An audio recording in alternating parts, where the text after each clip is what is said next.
We're back again. This is Lokesh from Radical Purpose Coaching and the Soul Freedom Show. And we have back again our special guest, Guru Pashupati. Hi, Guruji. How are you doing? Namaste, namaste. Namaste, namaste. You're having a nice day? I'm having a great day. I just wanted to invite my students to this talk. So, yeah, I'll just do that. Remind them again. Just a minute. Oh, yeah, sure. I'll also post it on my Facebook. Yeah. But yeah, I'll just give a background while you do it. So we're doing part 2 of our masterclass today. And the subject is re-education system. And the tagline is you are what you learn. Yeah. Traditionally, we have been told you are what you eat. But I think we've gone beyond, knowing about food and stuff. And also, Learning is food for the mind. oh, yeah, actually, yeah, if you think of it that way, as food for thought and food for the mind. So we're going to discuss today, what is wrong with the system, what the education system, what we can change, what we can learn about, spirituality from an education point of view. So I'll let you, Guruji, just give a brief background about yourself, just for people who may not know you from before, just like a quick recap of yourself and also for the part 1 that we did before. Okay. My name is Pashupati and I'm a teacher of several immortal schools of yoga, which means that the goal of learning these yogas is immortality. To be able to heal your body faster than you can destroy it, or repair your body faster than you can damage it. And that's the goal of yoga. And this requires, surprisingly, a complete overhauling of who you are. So yoga completely changes your poor identity and replaces it with an elite, powerful identity. So that's what I teach. Cool. And how many students you have currently? Currently, about 350 students training with me. Some of them have graduated and are now learning some advanced stuff. So my beginners program is called the 64-day challenge because it's very challenging. And when you do it, there's a complete transformation of yourself. You become a new person and a better person. So that's really what it is all about. We can go on finding fault with the world, but when we change ourselves, even our world changes, which is the pleasure of being a human being. Animals cannot do this. Yeah, and I'm actually part of that program. Today is the next batch that's starting, right? That's right. Yeah. So it's actually fits in with the education system that we're talking about. I'm running my own parallel education system here to undo all the damage done by the mainstream one. Yeah. Actually, you know what? We can start with the online versus offline because traditionally, obviously, most of the spiritual schools, not just yoga, has been living with the guru. Traditionally, everything was offline. Yeah. Everything was offline. When education comes offline, everybody has a problem, but they don't mind using UPI to make their payments, Yeah. pay and all that. So easy. Yeah. So, but generally, it's easy. So here's what we're coming with. Okay. So I want to tell you how we get our knowledge. Let's build this background first, then everything you ask me will be easy to answer. Yeah. So we have 4 ways of getting knowledge and learning, and also it's a way of gathering information. All of these things, we have only 4 ways to do it. One is through direct experience. I touch a fire, I know it's hot. Okay. Then there comes something called generalization. That first thing is called pramana in yoga. Okay. Pramana is direct experience. Right. And after I touch the fire, when I see another fire, another day, I don't want to put my hand in that. This is called upamana. It happened then, it happened, it's going to happen here also. Generalization is called upamana. Okay? That's another way that we accumulate knowledge, and it's good. If one cow gives milk, then we can conclude that many other cows can also give milk. So this is a good way for us to learn. Generalization makes things fit into boxes. And because it fits into boxes, it's easier for us to handle. But we should be very careful because people don't fit into boxes. And even whatever you're doing, your deeds, most of them don't fit into boxes. They might fit into a box, but they might be shaped some other way. One part will be sticking out. So you have to be very careful when you use Upamana. So when you say traditionally this has been done, then how can we have knowledge now? That's Upamana. All right? Upamana, which means generalization. Generalization that even education now cannot be online. It's not really based on knowledge. It's just it's a belief, you know? Yeah. Because I have 350 students successfully, right? What are the proof you need? If you go by Pramana, you know that online works. Because I'm teaching and people are getting good. Pramana works, but Upamana overrides Pramana. Right. And Upamana concludes that even though I have Pramana and you're my student as well, and even though you have the Pramana that is working, there's the Upamana which comes that what about that? No? So we should be a little careful in our thinking because we are what we learn. Yeah, I think it comes from Wait, there's more. Wait. Then there's Avmana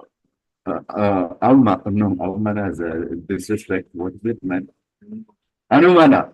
Yeah, there's Anumana. Okay, Anumana is instinct. Okay?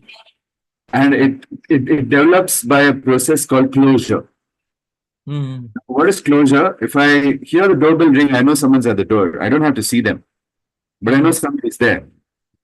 And I can probably get more information by the quality of the ring also, which is still coming, and I can make a closure. That closure is called instinct. When we have a part of the information and then we close the whole thing like this. So we got to handle this also with care, and we really need to check it. So sometimes, I mean, it's very reliable. If you develop it, it's very reliable. You can just, instead of generalizing, like how Upamana generalizes and makes into compartments, instinct can change and it's very instantaneous and it can change depending on who you're interacting with. So you can close in different ways and you can improve how you close your idea of something. Okay. But Anumana closes the mind. And then there is something which nobody in the education system has ever touched on, and it is called Agama. Agama is telepathic information that we receive from spirits like God, Ishta Devatas, angels, ancestors. We receive these telepathic messages. But Western science has taught us to completely ignore it and say that this is not anything of worth because it's not Pramana, you see. They behave as if they operate only on Pramana, but everybody is actually operating on Upamana, which is, generalizations. So that's the thing. Okay. So online works. There's Pramana for it. I don't need to say anything more than that. Okay. Yeah, because I think that this thing about online in spirituality came under discussion when people started healing. Man, before long back, there were porn magazines, and now online porn is there. I don't see anybody not adapting. Yeah, I know. It's just a belief system that's what I'm saying. Belief systems are all Upamana. They belong in the dustbin. They need to be examined. Sometimes it's useful. Yeah. So that's the whole point of doing this part 2 is like what we need to unlearn. So that's the first thing is the belief systems, right? Upamana. Let's use the right word. Upamana. Okay. Yeah. I mean, some people may not know the Sanskrit, so we might have to change to English. It's belief systems and it's also generalization. That's the right word. Okay. Yeah. Like assuming and also assuming. Belief system makes it seem like it's a system, like the education system and the healthcare system. Yeah, the word system makes it formidable. It's not that formidable. It's just generalization. Then you can stop. Yeah, it makes it seem that we should be trusting, just like, the government is there to protect us, but is it really, protecting us, in that sense? Yeah. In the sense, Generalization is useful for some things when it's based on material science.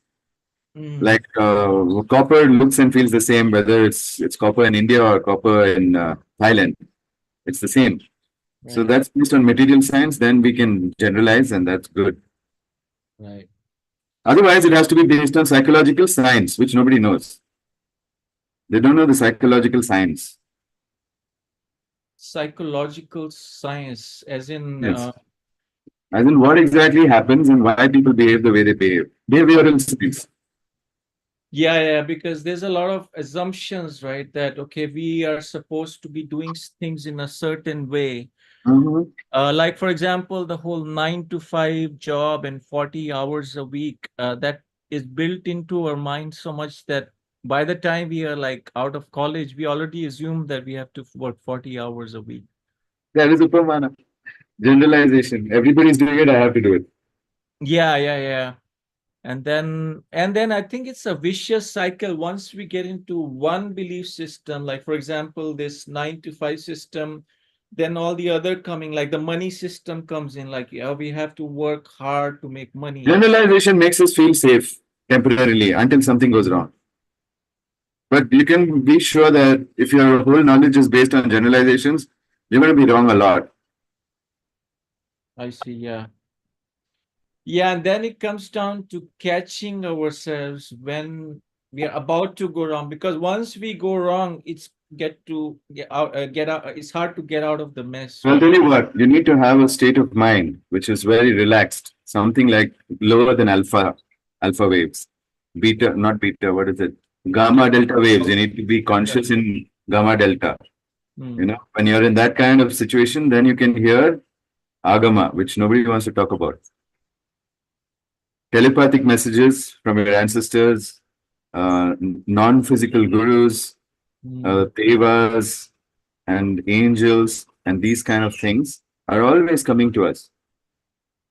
Yeah, it's We distinguish them because we don't have the relaxation too. Okay, so I want you to try an experiment. Okay, go and make your hand tight and just tap it, and then just relax your hand fully and then tap it. Same force. You'll see that you're feeling so much more when it's relaxed.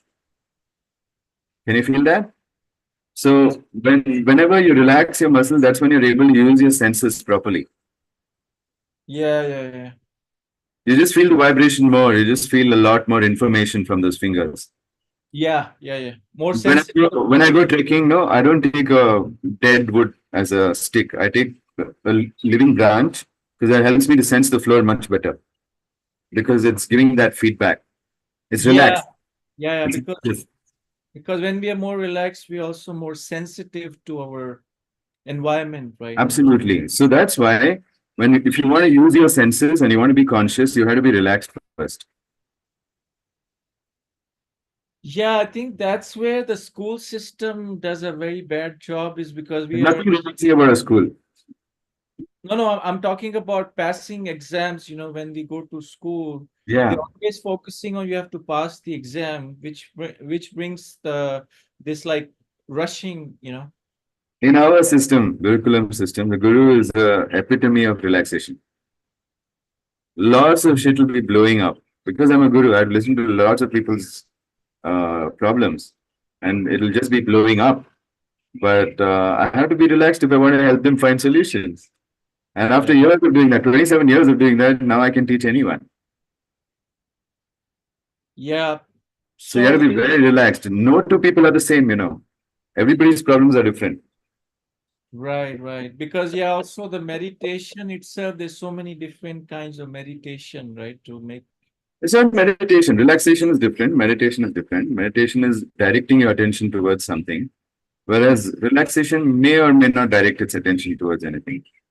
It's just a state in your body that you're just chilled out. Yeah, I mean, meditation is one tool. Like, for example, for me, music works the best. I Hmm. listen to my favorite music and I relax, right? Hmm. For some people, it's maybe running. For some people, I mean, running probably is not a Running good. cannot relax you. Yeah, sorry, not running, but maybe Tai Uh, Chi or something can do that. You know, sorry? Tai Chi can do that. Oh yeah, The Tai Chi or slow watching, movements. yeah, something. Pardon? Watching a movie. Watching a movie cannot relax you because you get involved in that story, and that's an extra spicy story because it's a movie. Everything is enhanced, and there's enhanced colors and enhanced everything. So you'll be on high alert. You can't relax. So what are some ways? Looking at the sky can relax you. Just gazing at the sky, gazing at a tree can relax you. But the yogis can do it anywhere, okay, even in a jail. How do they do that? By relaxing the scalp and relaxing their feet. That's it. That's the secret to Shanti, okay? When you say Om Shanti Shanti Shanti, you're saying one Shanti for your left soul, one Shanti for your right soul, and one Shanti for your scalp. If you relax these three, you'll have Shanti in your body. So simple. Yeah, that's where I see a lot of people talking about the japa and the mantras. Hmm. So do That's you, meditation. That's not relaxation. First you need relaxation, then you do japa. Then your okay, japa will come in a relaxed way, vibrating through your whole body. A relaxed person, if you hold his toes when he's talking, you'll feel it. I see. So what in your guru, what are some ways that you teach for relaxation? This only. There's no some way. There's only one way. Om Shanti Shanti Shanti. Finished. Bring Shanti to your left toe. I mean your left sole at the bottom of your foot. That skin. Relax it. Hmm. Then it's not just skin. There are a lot of muscles there too, so you can relax it. And even your scalp has muscles. And you let them go. You let them relax. Ah, Hmm. that's all. Om Shanti Shanti Shanti. And you be Shanti. Doesn't matter what's happening outside. You can relax. If you practice this, you can relax. You have constant awareness of the top of your head and the bottoms of your feet. You'll be relaxed. So you're saying that even before starting to meditate, we have to first relax. There's more in this. I teach my students a lot more, Hmm. about how the Vata, Pitta, Kapha are in the body and how to balance them and all that. But that's only secret stuff for my students. But for general public, all you need to do is your scalp and the bottoms of your soles, just relax it. Hmm. And the more you practice this awareness of the top of your head and the bottoms of your soles, you start chilling out. Yeah, I think the most often, whether it's relaxation or meditation, I think the one thing that people say is that many thoughts start coming in. So the way I learned about meditation. When you're relaxed, without making tension, how can you have a thought? You have to make tension to have a thought.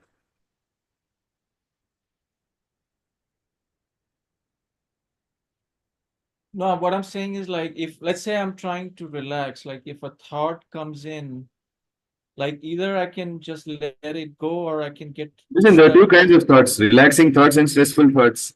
When you're relaxed, you can only have relaxing thoughts. So, what thought will come in? What stressful thought will come in? That I have to do this, I have to do this or something. Relax. Let it go. Okay.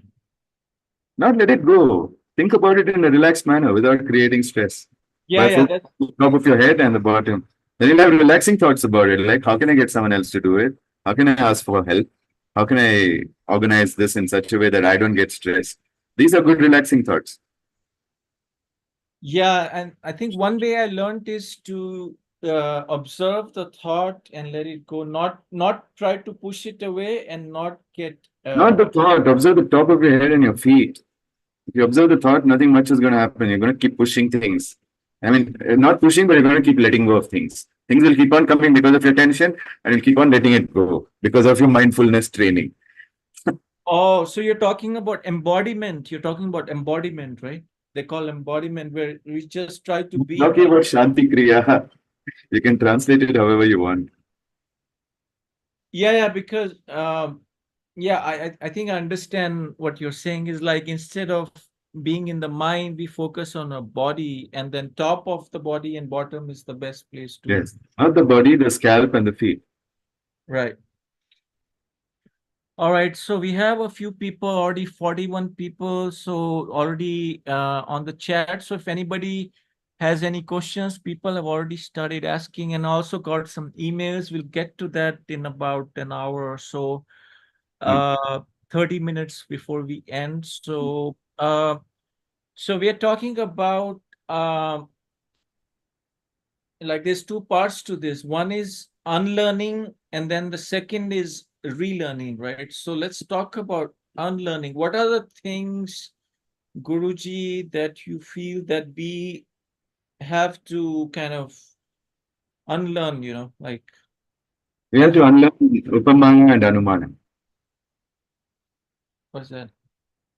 Upamana is generalization, Yeah, and Anumana is instinct. instinct.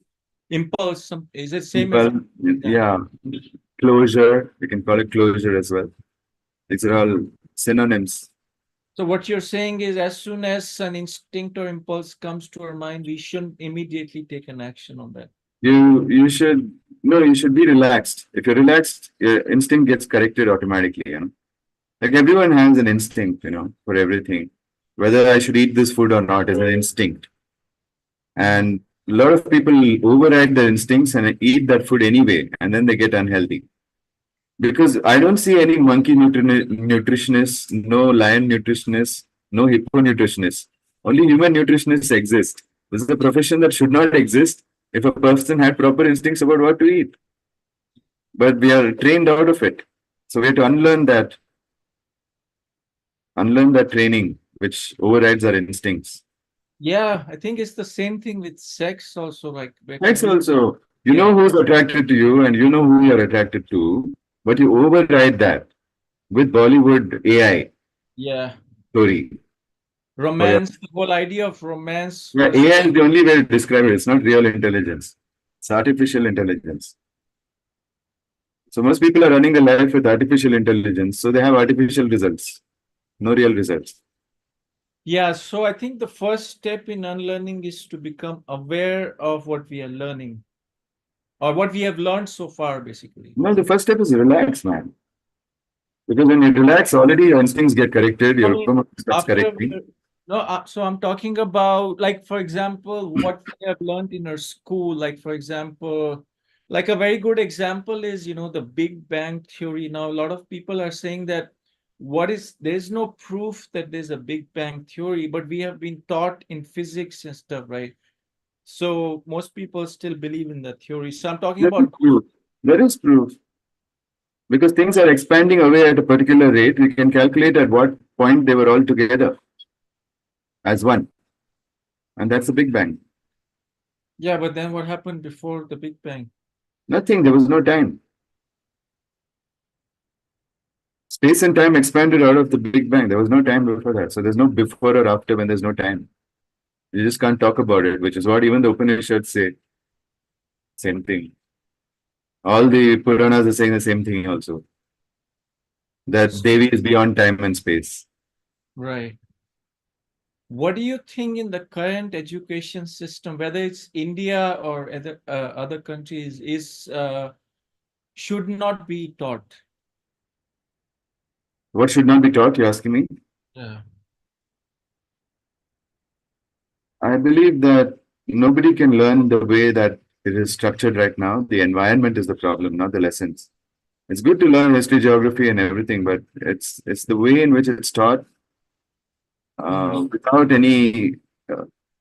First of all, you should not call telepathic communication from spirits as superstition, but you should investigate it when you're completely relaxed. I'm saying it requires a different level of brainwave for you to be able to do that. And if you master the way of getting into that brainwave, then you can do that. So why are we not learning by Anumana? Just give a kid a task. We're never giving them something to get results on. We like cram this up and vomit it. So the way it's taught is a problem, not the subjects. And the exam system also, right? Yeah, the exam system is also crazy. Like, make a kid build something. If he builds it, he's passed. If he fails, he's failed. You don't have to have a separate exam where they have to memorize stuff. Oh my God. And also the percentage, like you got 90%, 80%, that also creates kind of a inferiority complex. There are It's teaching that you can't invite anyone else to solve your problem. You have to do it yourself because you're the one getting the marks. So then you learn some really bad things about human beings. If you feel that you can't cooperate with others, you have to work by yourself. And yeah, these teachings make them fit for going and slaving in a corporate job where they have thousands of people coming to the same office, but they don't know any one of them. yeah, and they're A still couple of guys who they have lunch with, and that's it. yeah, Don't know anyone. So they're not really working together like an army or whatever, right? In an army, you know everyone. On your battalion, you'll know everyone and you know their names, and you know their story.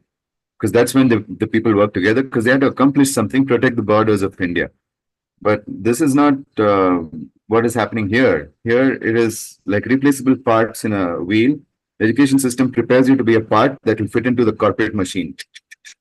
yeah, like a slave training to be a So the slave. education system works. It's doing exactly what it's designed to do. We don't have to reform it. Yeah. No, I mean, Well, if we have to evolve, like I feel the whole point of spiritual knowledge is to evolve, become better than what we are, right? definitely to transform yourself into a more effective and elite and powerful human being. Yeah. So for that, we have to stop doing things that are not working and then start doing things Huh. which.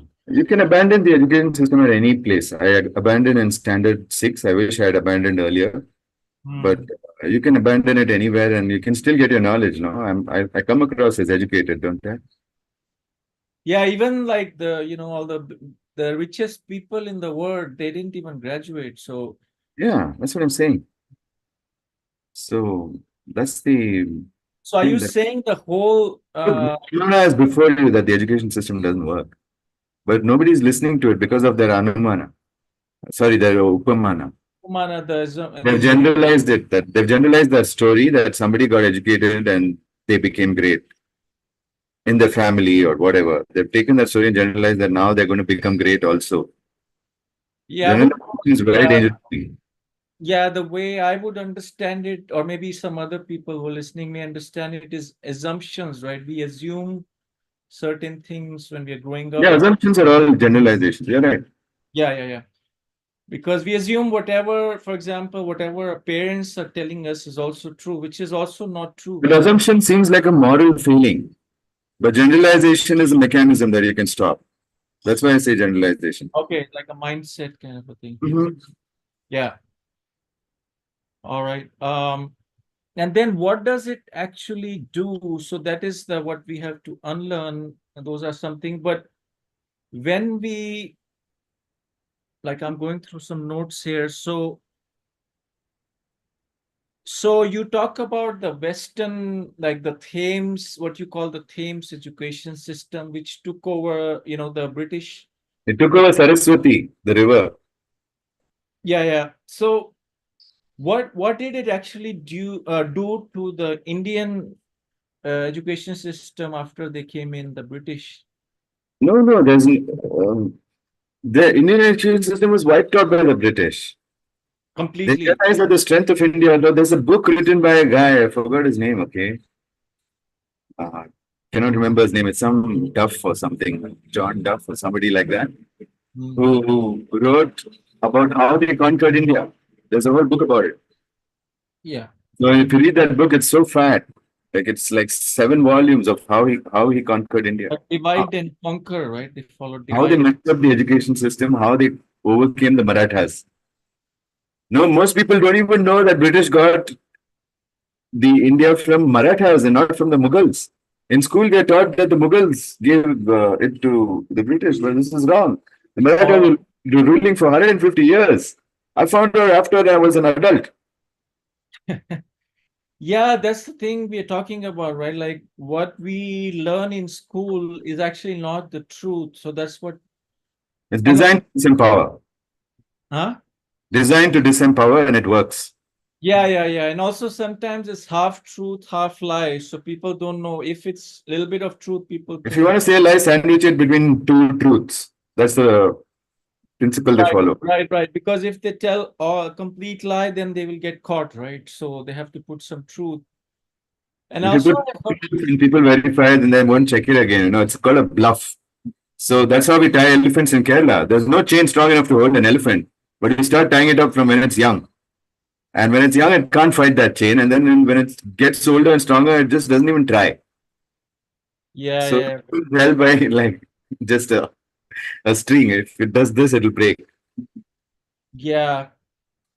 And then I also heard that even, I'm not sure if it's true or not, like I heard that even the Vedas and some of the older Indian scriptures were also manipulated by the British. Max Muller. Okay. Oh, yeah, Max yeah. Muller came and his job was to find out horrible practices in Indian society that the British can save us from. He was commissioned to do that. Do you think they also changed the Indian scriptures like Vedas? They changed the idea of the Varnas. They turned it into the caste system. Ah, okay, okay. Varna means flavor of a human being's actions. Hmm. So there are Brahman Varna, Kshatriya Varna, Vaishya Varna, and Shudra Varna. But the British made it a high caste and a low caste system. Hmm. And then all the gurus were killed off, okay, poisoned and killed. So now nobody is the holder of the wisdom, right? Human wisdom has to be held. If somebody is not holding it, then it can be misinterpreted. Like after Jesus died, we don't know what has happened to his teachings. And you can say the same of anybody who comes and gives a lot of teachings and then goes. Then we don't know what the disciples make out of it. Okay. Yeah. So that living system called a lineage, where the guru is properly trained under another guru until he's like an exact copy of that guru. That is called Gurukulam system. The gurus are the holders of knowledge. If Even you with start taking them off, the whole society loses knowledge. it happened with Buddhism also, right? They were like it Hmm. was changed after a It while. was, yes, because Buddha evolved beyond Theravada Buddhism, but still in Thailand and Sri Lanka and Vietnam, Theravada Buddhism is still practiced. Yeah. Buddha himself said, "This is not right, guys. Let's do something else." Yeah, They're like, "You go on your own. We are happy with this." yeah, because after a while, because now we have the internet, so it's so easy to track information. Like we have archives of the information, right? Earlier, Hmm. We have Agama, Hmm. which is when you're really relaxed, it's a different internet. Are you talking about like telepathic or Yes, telepathic. okay? That's So where yoga really comes from. yeah, That's why because people to revive yoga again right, from the. right. Yeah, that's where I feel the internet is just an external manifestation of what's happening internally with us, right? Yeah. Edgar Casey was somebody who could relax enough to activate Agama. And then he couldn't get the word. He called it Akashic Records. Yeah, Akashic, right. That's what he called it. Where do you get your information from? Akashic Records. He's getting it telepathically. And you can read about Edgar Casey. Everything he said was true. So Nostradamus was another such person in the West. I mean, at least not in India, not so much West, I guess. But he was also able to predict a lot of things, you know. And we have written Bhavishya Puran and we've written so many Purans in which it predicts the coming of Islam to India Mm. and the Greeks and everything much years before they predicted it. And now, because we completely disregard Agama, the archaeologists are trying to date some textbooks earlier than they are, saying they couldn't have known this unless they were born after Muhammad, after Islam came to India. So this is why we completely disregarded Agama and we have discredited Sanatan because the main channel of Sanatan was Agama. And being worthy enough to receive Agama is a training in itself.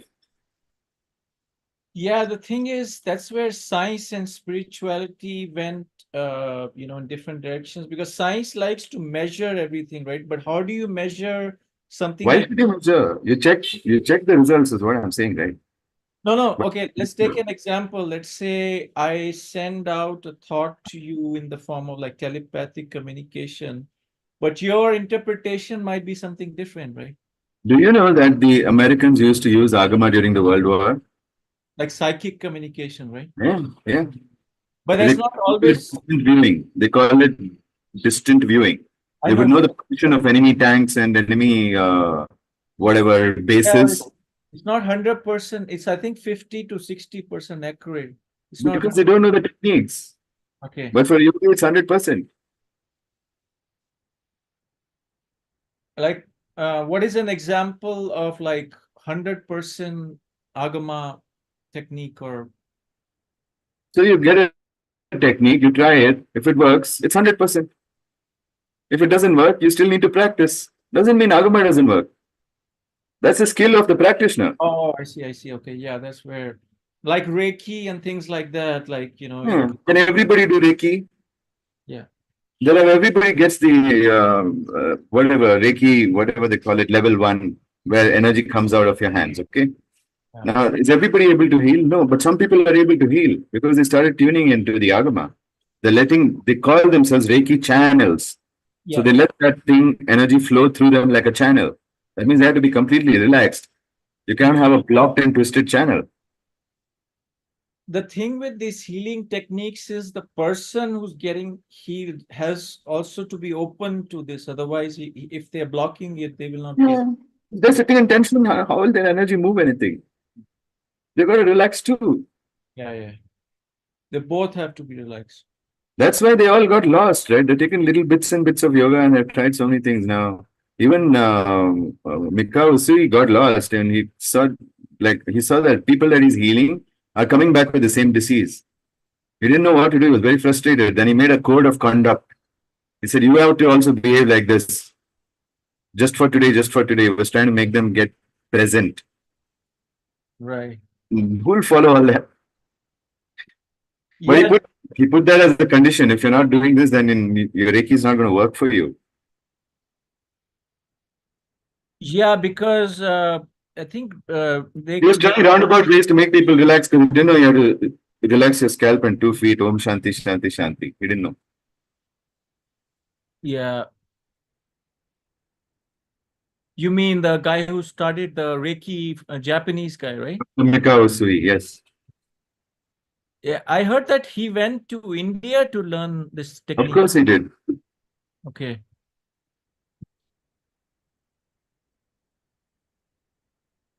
So now let's talk about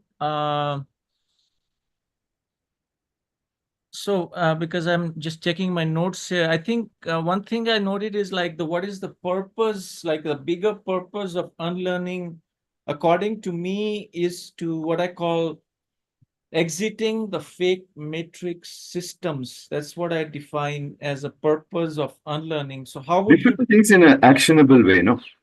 How do I act upon exiting the matrix? It's something difficult to act. So you can just call it tension. And the opposite is relaxation. So it works. No, I mean, why should- we should be learning? I'm not saying how, I'm saying why. Why? What? Why we should be unlearning some things in life. Why we should be unlearning something? Yeah. Because you're not effective. Yeah. We're not like true, like we're not full potential. We're not using a full potential, right? Correct. Right. There's So something you want to do, but you're finding it too hard, then you should unlearn. unlearn, right. And All then, fancy words, I just call it relax because it's actionable. yeah, I mean, that's where we need a teacher or a guru, because how do we know what we need to unlearn? See, when you diagnose something, you should diagnose it in an actionable way. Right? If I come and tell you have Parkinson's, it doesn't help you. But if I come and tell you have dehydration of your nerves, which is causing a problem in your hands and legs, then you can act upon it. You can work on your hydration and get rid of your Parkinson's. But nobody can remove Parkinson's because it's Parkinson's. How to remove this? Nobody knows what it means. How does it come? Where does it come from? Yeah, because once we know, now let's get to the second part, because I think once we know what to learn, I think then automatically we know what to unlearn. I think let's get to the second part, which is why, first of all, why we should be I don't know, learning. man. There's only one thing to unlearn tension. Okay? Nothing else. Then after that, you'll start learning. Yeah, I'm talking about from the school system point of view, like what we Yeah, those learn. are tension factories. They start the school at some unearthly time and then they make the children wear uniforms and then they put them inside a room with no sunlight, and they make them wear shoes so they get no grounding, and they don't give them water, and they don't give them pee breaks. They have to beg for, like, I need to pee, please. And they have to sit in that class no matter what, whether they like the subject or not, or whether they understand something or not. They ask questions, they're shamed. It's a tension factory. That's why no learning is happening there. Okay, yeah. So from a bigger picture point of view, you're saying just the whole concept of stress itself is a big motivation. Muscular tension is not Yeah. good for learning because your Yeah. senses don't work. Right. And through our senses, no. Even your instinct is coming through your senses, even Upamana, Anumana, everything is coming through your senses, including Agama is coming through your subtle senses, which is telepathic. So everything is about senses, and senses work when you're relaxed, otherwise they don't work. Yeah, the thing is that stress, the stress itself becomes No, wait, our education system doesn't even acknowledge that learning happens through senses. They're not doing anything to make the child sensitive. Absolutely nothing. Yeah. How does the child become sensitive? Only when he's relaxed. What are you doing to relax the child? You have to wake them up so that they can come really early and stand in a line and stand in rows and then sit there. They're just not relaxed. They can't chill. They can't put their foot up on the table if they want. Yeah, so the thing is, according to my perspective, is that the stress becomes so much part of the school system that we start assuming. Where does stress stay? Stress is another Parkinson's. What I'm saying is, like, we start assuming that that is a normal way of living life. Yes. And same thing with the money, the job system, we start assuming we have to do this.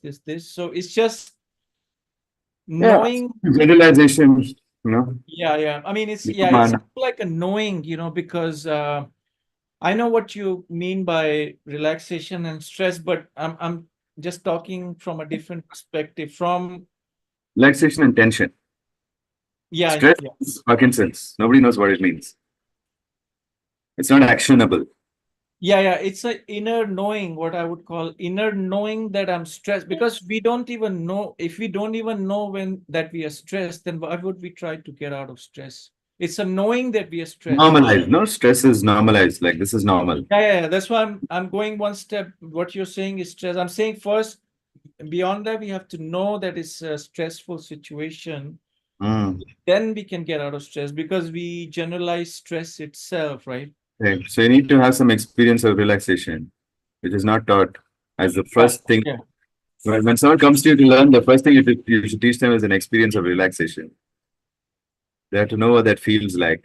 And they have to see their enhanced abilities when they relax. They need pramana of that. Then they start trusting it. And then they start relaxing. The deeper and deeper they relax, they can get and start trusting their subtle senses. Otherwise, our subtle senses are not trusted at all. The so-called six senses.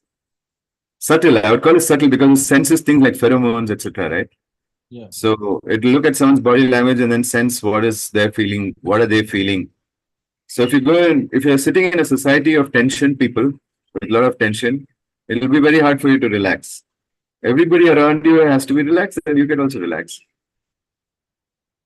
Yeah. It's like it will spread faster than COVID if everyone starts relaxing.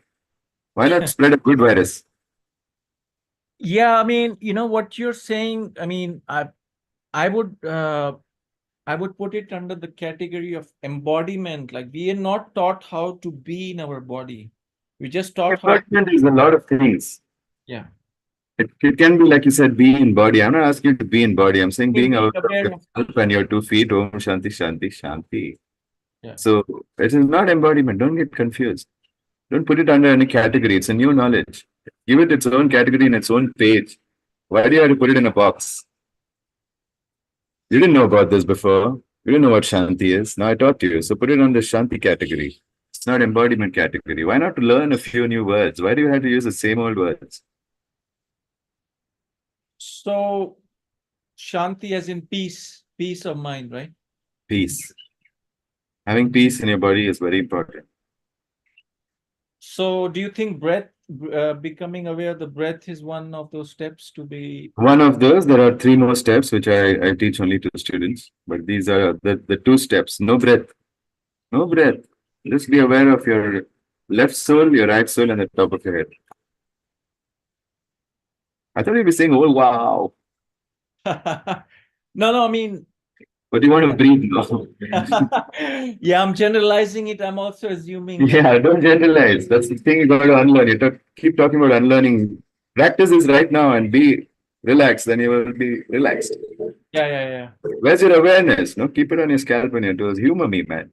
Yeah, because sometimes even questioning itself becomes a habit. Like I'm interviewing, I'm talking to you. So I'm There's a probably, generalization that an interview will be only interesting if there are questions. But yeah. the interviews that are interesting even when you have answers. But you get the answer and I think of more questions. Yeah, that's what I'm saying is like I'm like you said, I'm learning to relax. Like I don't have Yeah. to ask a question, I can just sit here, talk to you. You know, when you relax and you sit talking to me, you'll ask better questions. Yeah. The internet starts breaking. Did you notice that as soon as you said that the internet was breaking? That's fun. Broke the internet today, huh?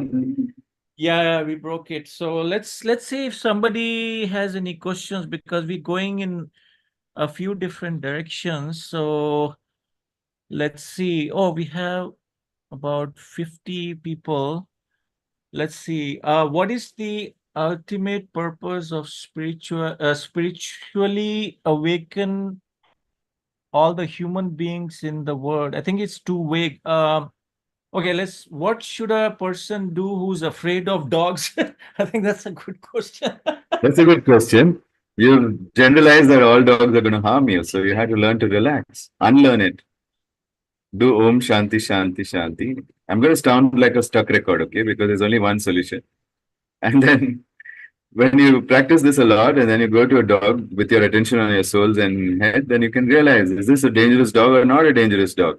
Then your brain starts to look for more distinctions. How does somebody who loves dogs go and know which dog to go to and which dog to not go to? Well, sometimes they don't, but they learn.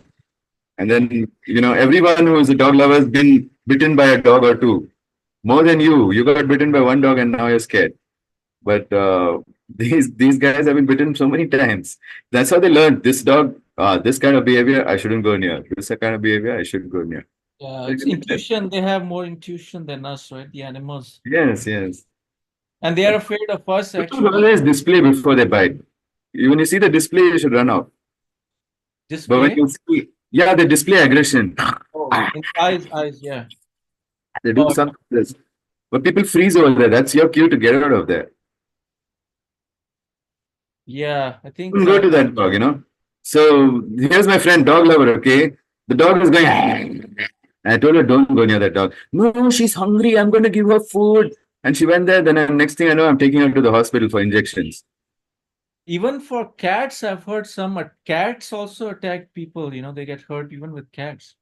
Yeah, Because some of them are wild that's cats. on the face. Yeah, because their genes are from the wild cats, because they're wild So animals, you right? should know who's a wild cat, who's a wild human being, and be careful with them. I think everybody's a wild human being. No, but I was just being sarcastic. uh I somebody's wish you were a wild man. They're all domesticated.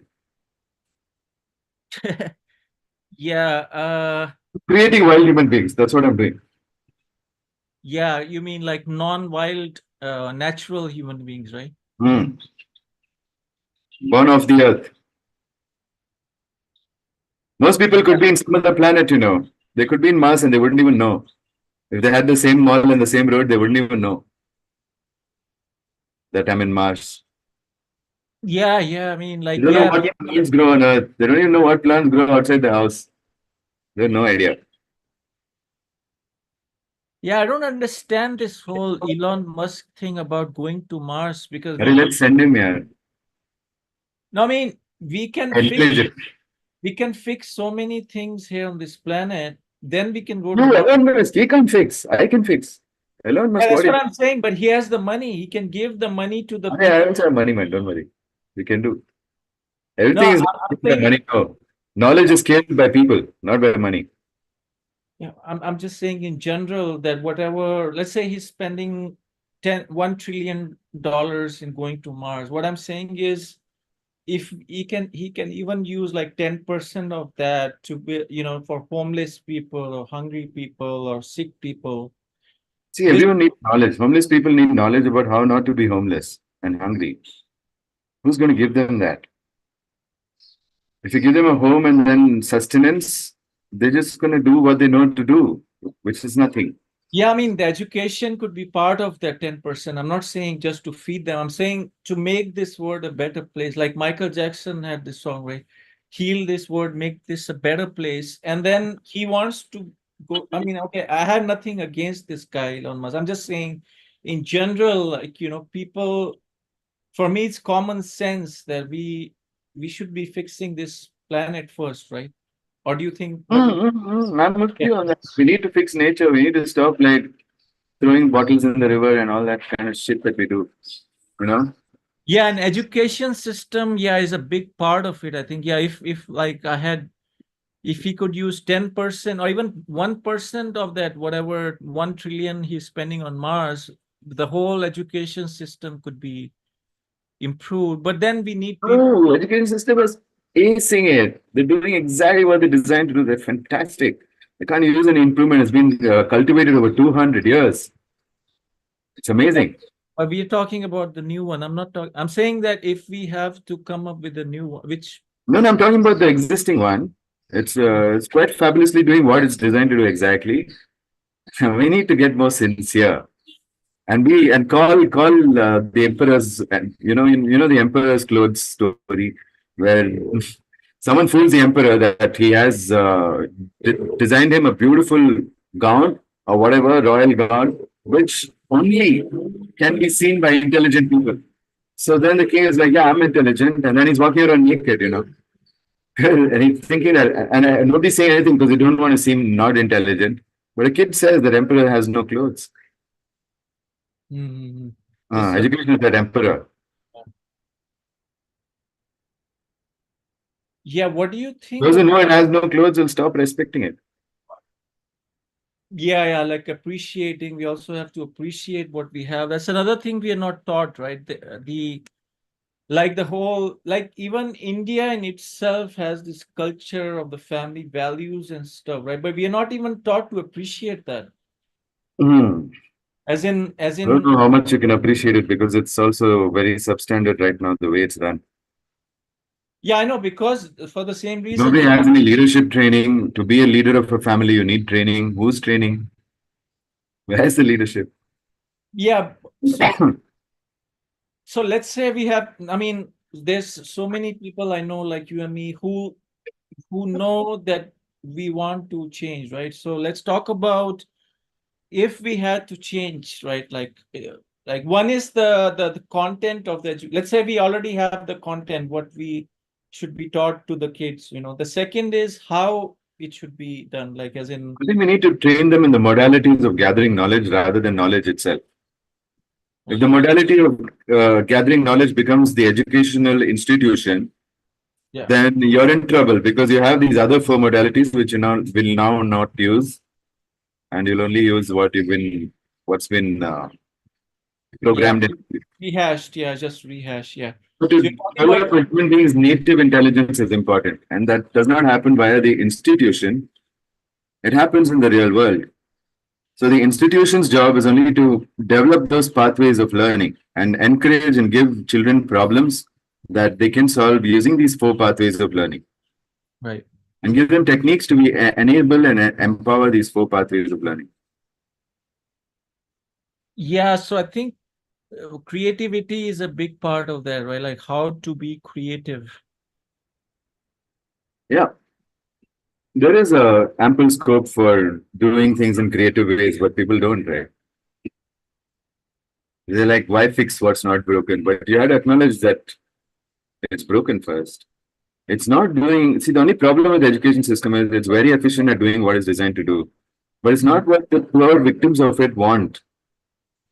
They don't want that. That's the Yeah, problem. It's non-consensual. It's a perfectly working system. right. Non-consensual. I didn't want to go to school, but they forced me. Yeah, but then it comes to the education of the parents. First, the parents need to know They're also part of the system. This has been here for 200 years. Parents, their parents are also part of it. Their parents are also Yeah. part. Now we're talking about the solution now. Like in the future, let's say we have to change something, right? The parents should be educated also. The solution is people's pain and frustration. When they have pain and frustration, that's when they change, Mm. not before that. So it's a lot of people get their pain and frustration early in life. Some of them get it later in life. Mm. So whatever stage they're getting the pain and frustration, we have to be ready to help them compassionately. That is what an Akhada does. That's what our Akhada does. That's the Yeah. only way. So then they're going to say, I'm not going to repeat this with my children. Mm. Yeah. So do you think like besides teaching the students or the kids, we should also be teaching the parents? Because if the parents don't We know, should teach only the parents. The parents are the first gurus. They have to become gurus. All parents have to become gurus. You become a parent before you're a guru, then you're screwed. so in your Gurukul, are you inviting parents also? Yeah, yeah.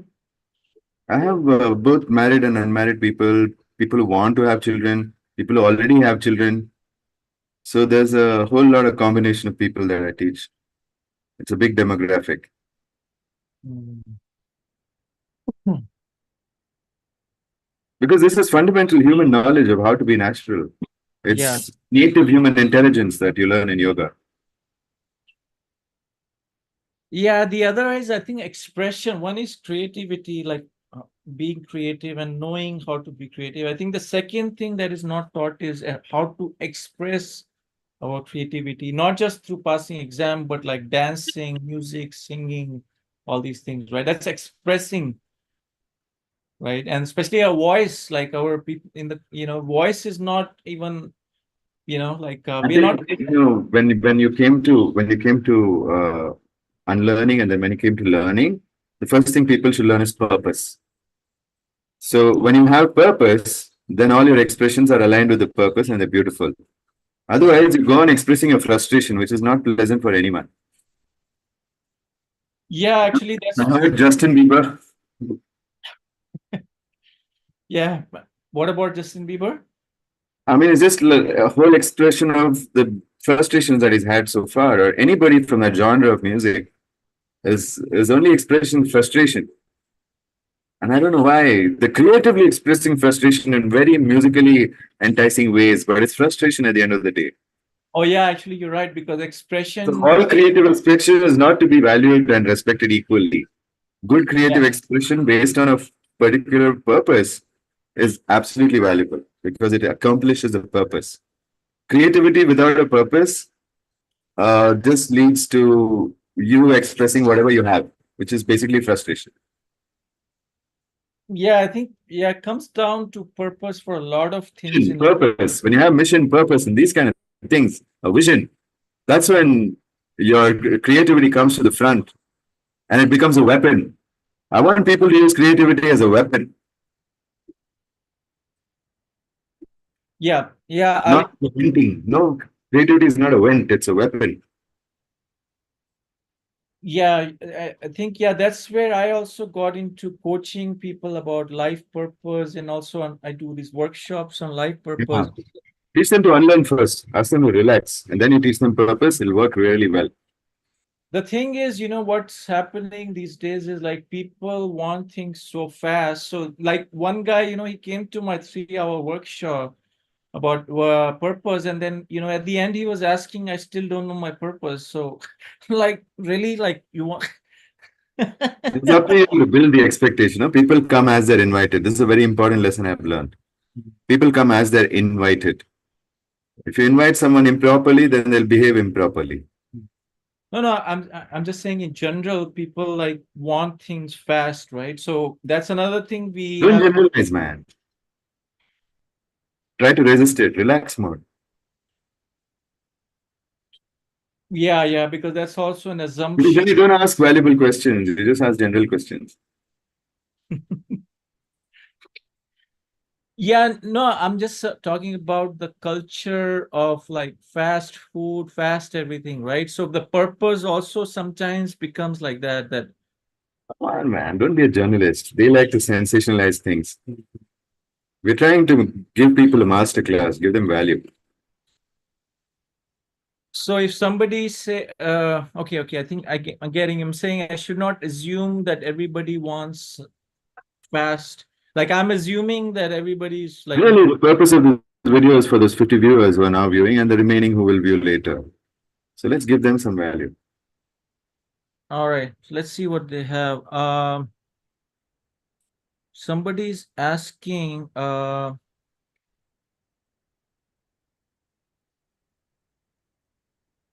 can the effects of substance abuse be reversed?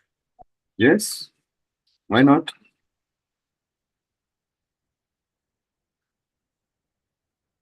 Substance abuse, I'll tell you something about it. It's a mechanism, okay? When you haven't achieved anything in your life, then what happens is your serotonin levels will fall very low. And then most of the substances help you to temporarily increase your serotonin, make you feel better, which is why we get hooked to them. It can be sugar, it can be cocaine, it can be marijuana, it can be alcohol, tea and coffee, whatever it is. The real reason why somebody is hooked onto it is because they haven't been able to fulfill their potential. Some voice inside them is telling them, you could have done better, but they're not able to listen to that. That feels like pain. So then this substance helps you to get over that pain, or to tolerate something. Sometimes they just don't know. And then the voice says, you don't know. But when you say, I don't know, that's a great place because that's when you can know. But from there, immediately they go to the substance to feel wellness as if they already know. That's serotonin. Serotonin makes you feel like you already know. And that's why it causes so many problems. It causes cognitive dissonance. What they're seeing in real life and what they're thinking and seeing in their mind are two different things. So then they get disconnected from the real world because they're now operating not out of their senses, but out of their imagination. So that's what substance abuse is. Okay. So if you want to do that, start with what I taught you. Relax, unlearn it, unlearn all these generalizations that you've made that you can't get serotonin on your own. You can. You can build up your own self-worth by really achieving something and committing to discipline. That's when you can achieve something. When you commit to that, then the drugs addiction seems like nothing. They say, I want to be disciplined. I don't want this drug. Yeah, because it doesn't become a need anymore because it becomes a Because need. you've got natural serotonin. When you decide, when you make a decision, I'm going to do this. You get dopamine first. And then when you work every day disciplinedly, every day you work disciplinedly, you respect yourself a little more. The self-respect is just serotonin levels in the brain. That's all. It's a substance, is a subtle substance, and you'll have to learn to sense it in a subtle way. When you know you're out of that thing, then it's time to be honest and put your ego aside and learn new things. Yeah, that's the thing. What happened to me also with alcohol is that the day I decided I don't need it anymore, then there was no addiction. It's because I was thinking I needed to just move, go on with life. That's Again, the assumption and generalization. yeah, generalization, because it's just I mean, it's also a pattern, I think, in the brain, what they call, neural network, or like that's what they use NLP for, is to change the pattern how we think, right? Hmm. Yeah, but it's very clumsy, it's an LP business. I think you should just learn to relax. I mean, I'm not dissing NLP by not practicing it. I'm a master practitioner myself. Hmm. I did all the certifications, all the costly certifications, but I still feel that it's not up to the mark when you compare it with yoga. Yeah, I think different things work for different people, so we cannot Not say. really. Not really. Scalp and feet works for anyone who has a scalp and a foot. So if you don't have feet, you can concentrate on the stubs of your knees or whatever. And you can Hmm. relax no matter what it is. And there are solid principles behind this biophysical, quantum biological principles that support this now. The science is there to support this concentration. So it's not like it's baseless anymore, you know.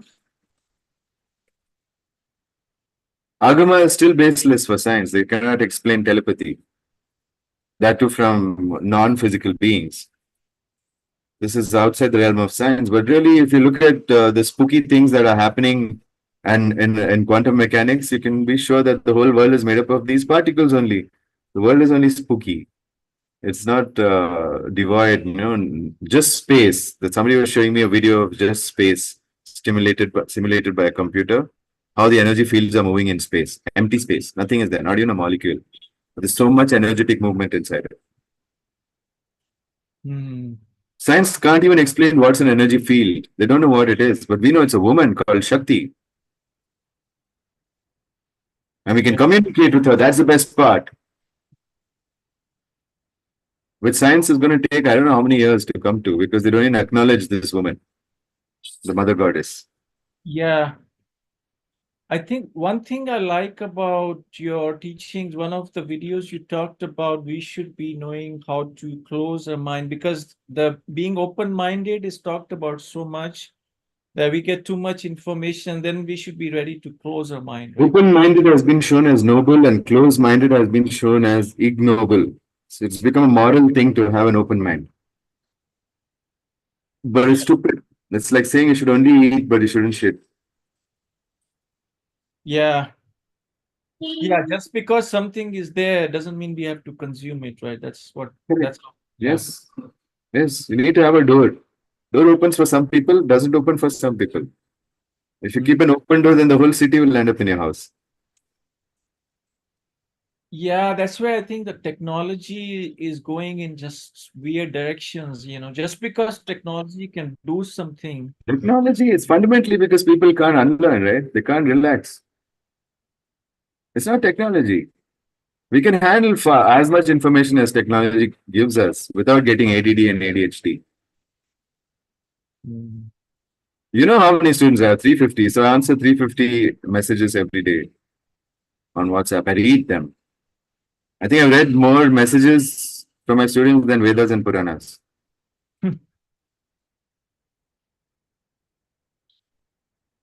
Yeah, so for people, I got one email from somebody that like if somebody is looking for because a guru, the concept of guru, right? Is it required in this world to grow spiritually, or is it an old concept? You need a source of knowledge. And that source of knowledge, if it is not a human being, then it's very difficult for you to copy what a human would do with that knowledge. Yeah. Because the knowledge is now coming from a computer. So if I learn how to make Malwani prawns curry, okay, and then if I learn it from the internet, it's different from having my grandmother show me that. Yeah. Because I would learn so much better because I'm attached to my grandmother. I have really good emotions. I feel relaxed and safe around her. So whatever she's going to teach me, I'm going to learn 100%. It's not the same if I'm reading that information alone. We haven't captured the grandmother. We've only captured the recipe. Yeah. So that's why we need a human being. Because the grandmother also gives encouragement. The grandmother also gives you slaps when you do stupid things. So a guru is a grandmother. Right. And do you think there's more teachers because spiritual teachers needed in the world today? Yes, millions are needed. The demand is so high for spiritual teachers. The spiritual teacher is the one who will encourage you and who will slap you if you go the wrong way. He's both. He or she is both. Yeah, because now they can slap you on Zoom also, right? They don't have to be. Uh-huh. Yeah. Zoom, WhatsApp. We have adapted technology. If Yeah. porn can do it, why can't yoga do it? What is that? If porn can adopt technology, why can't yoga? Yeah, exactly. Yeah.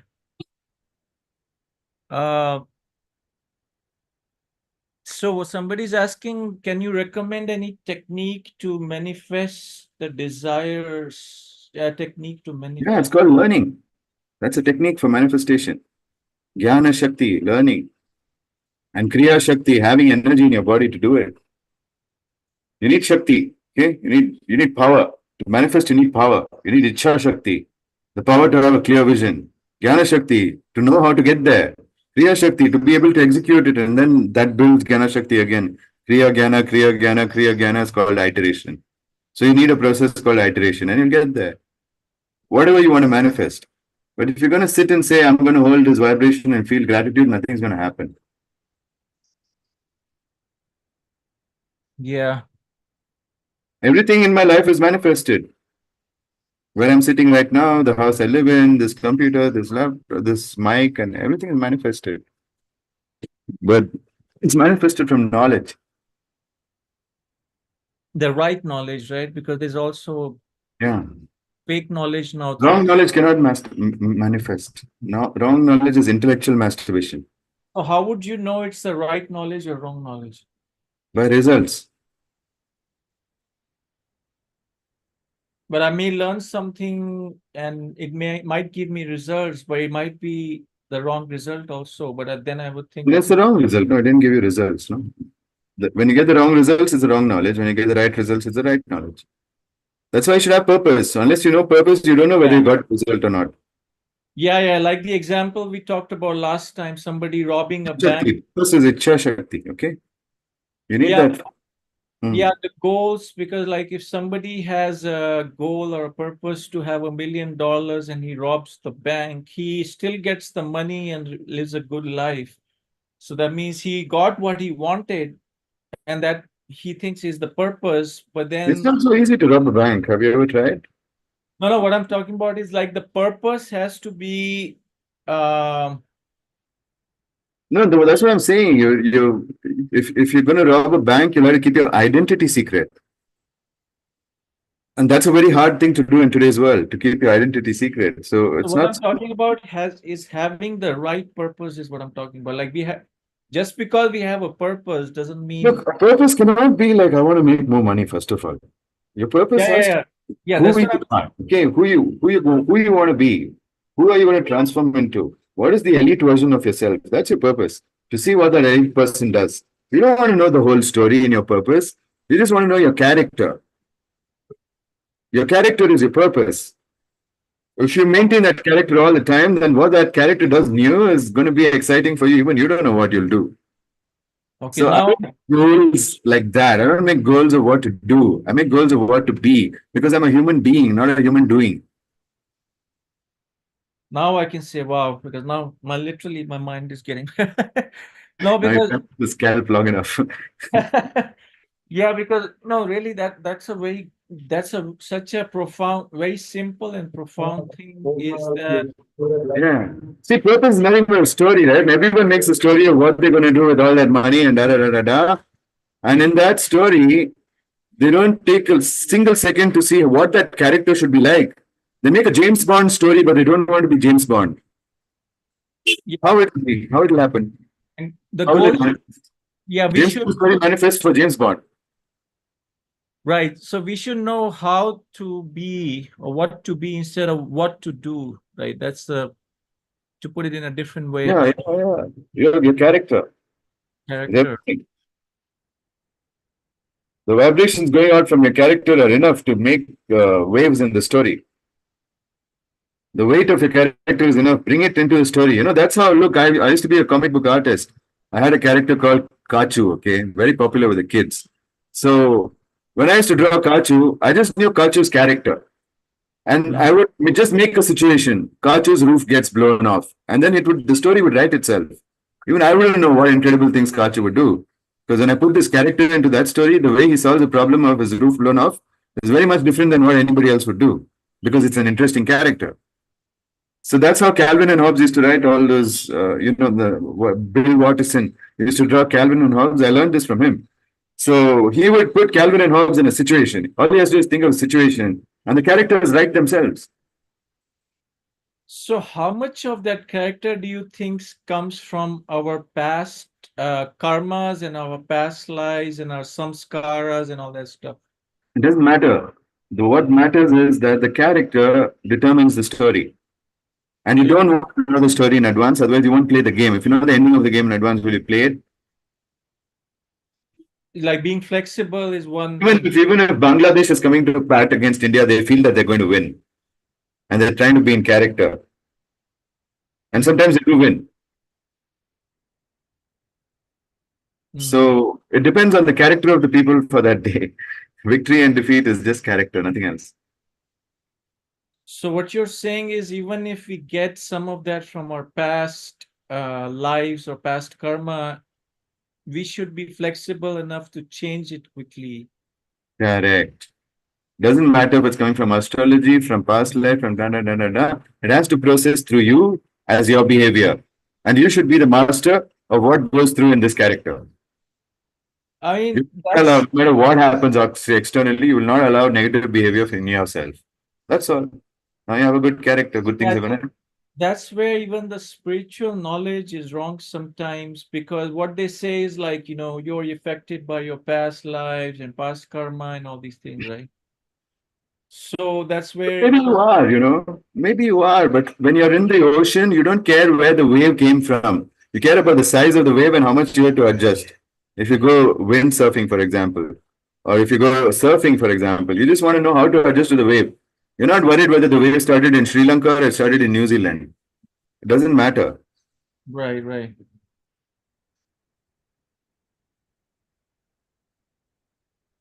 So,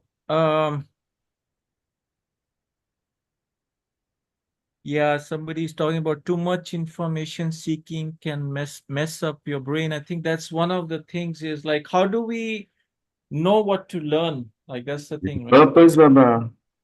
So when you have a purpose of being a character, you'll know what to learn now. When you say my character has all these abilities, then you say I have to bloody learn it now. If you say I'm an archer, then you have to learn archery. Depends on who you are.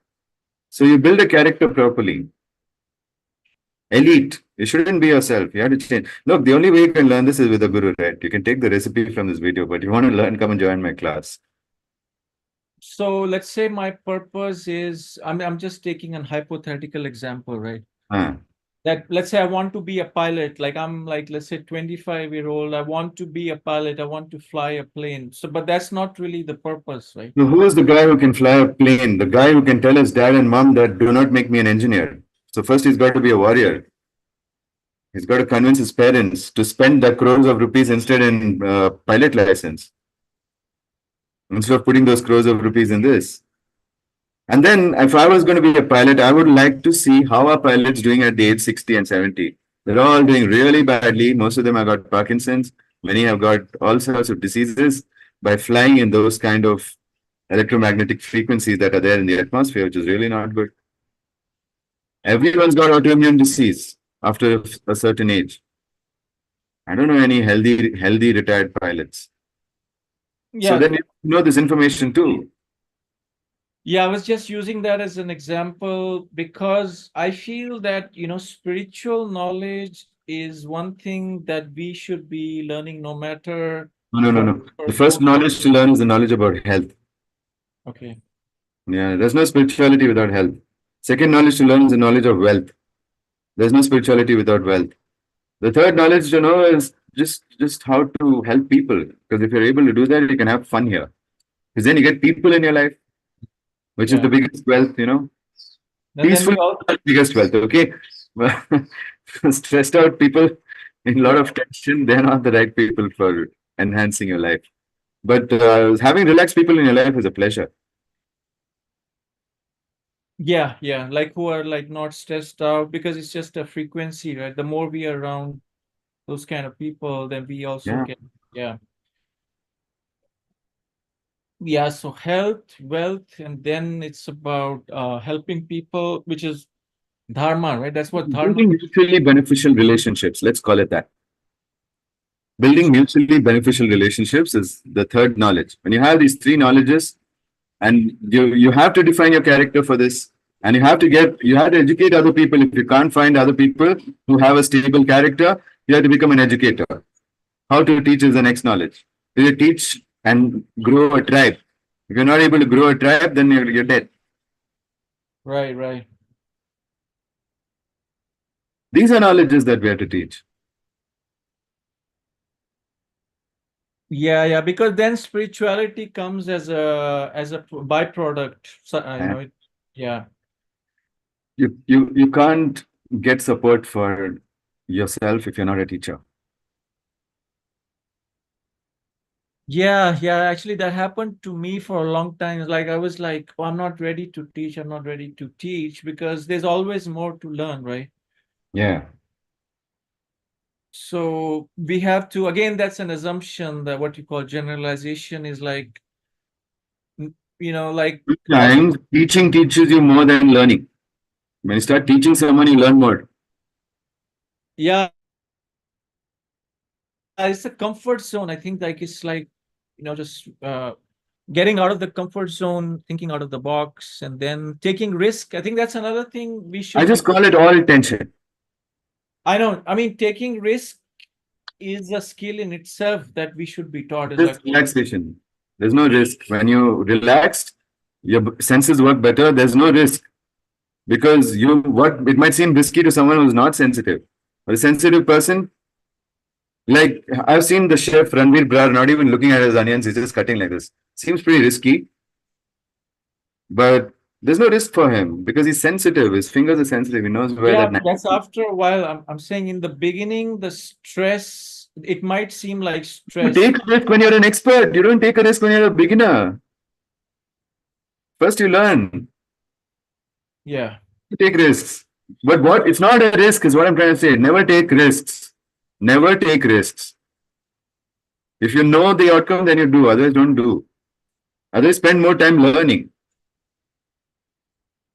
So I'm talking about getting out of the comfort zone. Comfort zone is a big risk. Yeah, that's what I'm saying that. That's the risky behavior. So if I have this way of thinking that I want to be always be relaxed, then I will not try to get out of the comfort zone. No, you'll actually be sensitive and you won't settle down like a potato. To settle down like a potato, you have to be completely insensitive. You have to have buffalo skin, no Okay, sensitivity. mentally Then you strong. can. That's called Yeah. tension. Yeah. Well, the whole problem is tension. Yeah, it's very simple. So yeah, The whole because the thing. psychological sciences. So you know that DSM keeps getting fatter and fatter, Kundalini syndrome and something else. Hmm. Yeah, the diagnostic manual for mental diseases, DSM. Okay, it gets fatter and fatter every year because they're adding more diseases. And even the medical manuals are getting fatter and fatter because they're adding more diseases Yeah, that because you've heard of. like But there's only one disease, tension. I mean that's an industry. The whole medical. It shouldn't even be an industry, but it's a medical industry. Well, this video of relaxing your scalp and relaxing your feet should replace the medical system and the education system. Yeah, I mean, it makes sense, for people who understand the basics. Like for if I go out, somebody comes to me with a problem, I cannot just tell him just relax. Every excursion and generalization is just intellectual masturbation. Who is this person? It depends on who he is, how you will respond. Depends on So who he is. let's say I know somebody for a month, like he's a friend but not very close. He says, "Okay, I'm having stress about my some family situation." Hmm. So am I going to just tell him just relax or I'm going to tell him watch Guru Pashupati's video called Shanti Kriya. It might help you. And check out his other videos too. I've made teaching others easy because I've taught so much for free.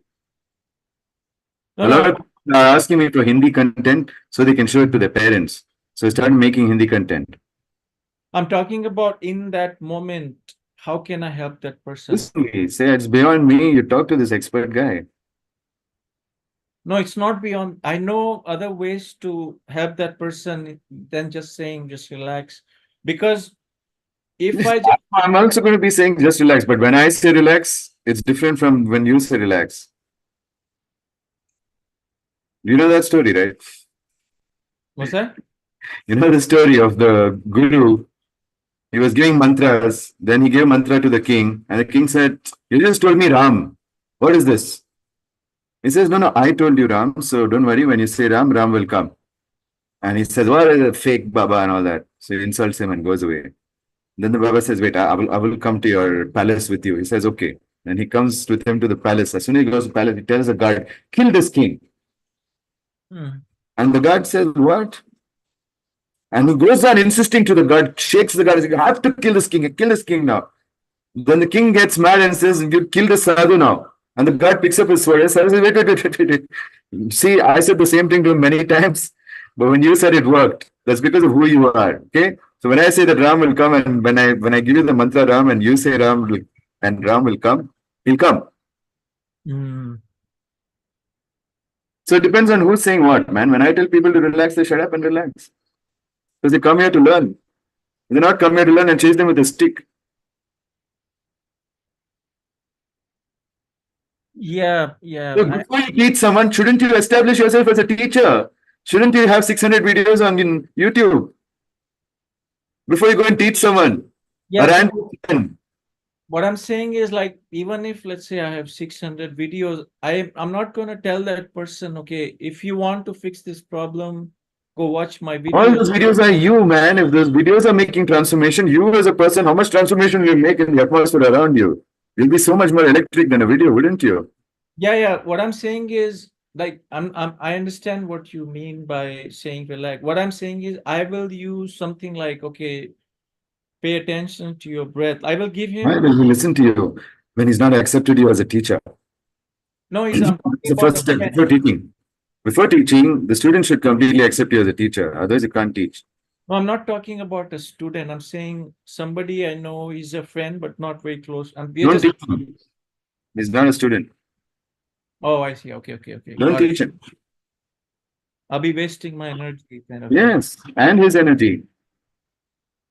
Got it. Okay. It's not nice. Don't teach random people. Somebody is come to you, humbly paid your fees and agreed to do everything you do, you teach them. I wasn't even talking about teaching. I was talking about just helping somebody. Helping is teaching, Baba. Knowledge only helps. Nothing else helps. Okay. So then I'll point them to the right. Throwing money at someone is not helping them.